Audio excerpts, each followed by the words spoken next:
Au nom de Dieu le Tout-Puissant, le Miséricordieux, accordez-moi, Seigneur, le pouvoir de trouver les mots justes pour délivrer un message de paix et clair dans son essence, afin de toucher le cœur de mes bien-aimés frères et sœurs et les éclairer dans la mesure du possible sur le sujet du jour.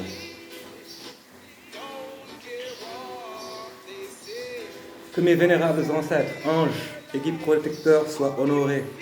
dans l'entièreté de leur effective honorabilité à jamais. Frères et sœurs, chers compatriotes, recevez où que vous soyez mes chaleureuses et fraternelles salutations. J'espère que tout va comme vous le souhaitez. Quant à moi, je me porte très bien et en dépit du fait que je me sois résolu à me retirer temporairement de la scène, j'exprime néanmoins le besoin de partager avec vous ces quelques mots, toujours dans le seul et unique but que nous avancions ensemble, définitivement, vers le meilleur lendemain. Aujourd'hui, je viens aborder brièvement avec vous un sujet qui nous touche tous directement dans nos vies quotidiennes et dont l'impact réel n'est que très peu perceptible par bon nombre d'entre nous dans la réalité de ces incidences, dans l'évolution de nos vies et de nos êtres. Rien de nouveau sous les cieux, car à l'image de tout élément tangible sur cette terre, ce phénomène se présente comme les deux facettes du couteau, les deux faces d'une pièce de monnaie. Reste à savoir de quelle manière les personnes entendent utiliser cet outil ô combien important dans nos vies de tous les jours, soit pour en tirer l'utilité relative absolue, soit en se laissant tirer vers le bas de leurs existences, en usant et en abusant à tel point qu'ils en oublient même l'objet de leur présence sur Terre. Entre parenthèses,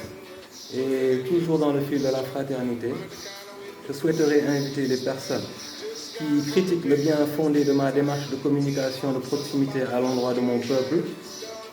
Il n'est pas nécessaire de trop tergiverser et que si elles ne se retrouvent pas dans ce que je dis, elles n'ont juste qu'à aller trouver ailleurs ce qui les correspond le mieux. Ce serait plus logique que de cracher continuellement dans la soupe qu'ils continuent de boire, en écoutant toujours jusqu'à la fin et en étant les premiers à la consultation. Sur ce, j'aimerais attirer votre attention sur le fait que diffuser une fausse image de soi pour je ne sais quel dessein ou assouvir je ne sais quelle envie de paraître, pour qui n'est pas, entraîne un effet dévastateur sur la correcte estime de soi nécessaire à l'évolution de chaque être humain.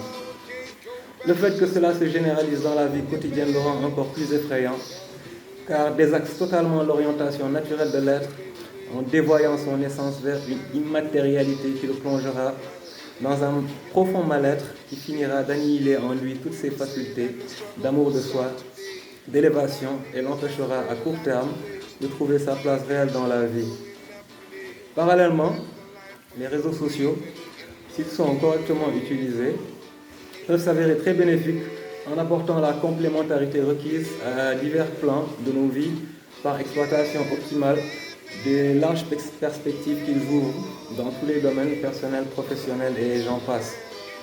Je ne suis pas là pour vous dire comment faire ceci ou cela, mais pour alerter ceux qui auront besoin de ce type de rappel en leur indiquant la nécessité de d'abord s'aimer par acceptation de soi et de ses parfaites imperfections, afin que la lumière de la spécificité de chacun puisse illuminer le chemin qui lui permettra, sans pour autant que ce soit le but initial, à se faire aimer par le monde, mais d'abord l'univers qui n'accepte reconnaître que l'authenticité réelle. Quoi qu'il en soit, nonobstant le fait que l'on ne puisse pas tout savoir sur tout, il est important, quand on utilise une technologie importée et de fait dont nous ne maîtrisons pas les bases conceptuelles, de simplement l'utiliser en gardant son humanité intacte. Car si vous saviez ce qui se cache derrière les algorithmes et l'intelligence artificielle, vous déjanteriez. J'ai décidé de plus parler en métaphore et en parabole pour délivrer certains types de messages D'abord pour respect à l'égard de vos personnes, et également car étant conscient que je parle à des êtres intelligents, même si certains l'entrevoient difficilement de la sorte, il me paraît nécessaire de toujours étendre l'étendue des possibles en permettant à chacun d'interpréter les mots à sa manière, selon sa sensibilité, pour rester dans l'axe de la diversité qui nous caractérise et dont le mouvement des diverses manifestations nous ramène à l'unité primordiale qui nous appelle à l'unité tout court.